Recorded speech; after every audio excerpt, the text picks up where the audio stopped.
Comme d'habitude, je vais remettre le clocher au milieu du village, un village qui se trouve dans les 20 arrondissements de Paris. Pourquoi les 20 arrondissements de Paris ? Parce qu'une vidéo publiée sur les réseaux sociaux fait beaucoup réagir. On écoute ceci. Je m'appelle Jean Eustache, je suis chorégraphe et je porte un projet avec le collectif La Grosse Plateforme qui s'appelle Dans les Clous.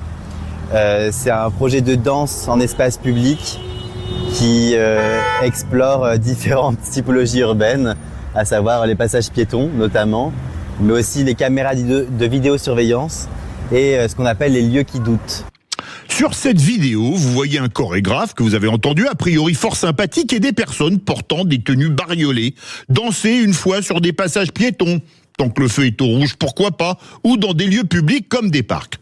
Juste là, rien de bien grave, sauf qu'en lisant le compte Twitter de Jonas Sadat, porte-parole des Républicains, on pouvait lire que cette association est subventionnée par la mairie de Paris de la modique somme de 245 000 € pour l'année 2026.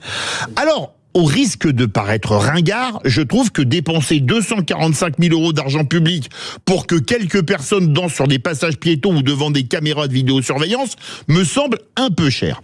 Mais le pire dans tout ça est que ce budget est octroyé par des élus. Est-ce que ces mêmes élus se posent la question de l'utilité des fonds dépensés ?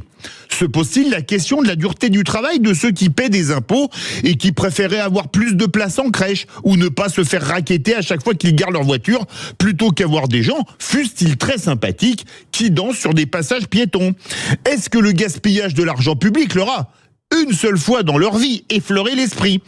Comment expliquer que, dans le même temps, des petits clubs de sport qui s'occupent des jeunes, plutôt que de les laisser tenir les murs ou faire des bêtises, vivent la croix et la bannière pour acheter des maillots, des ballons ou des chasubles à ces mêmes jeunes ?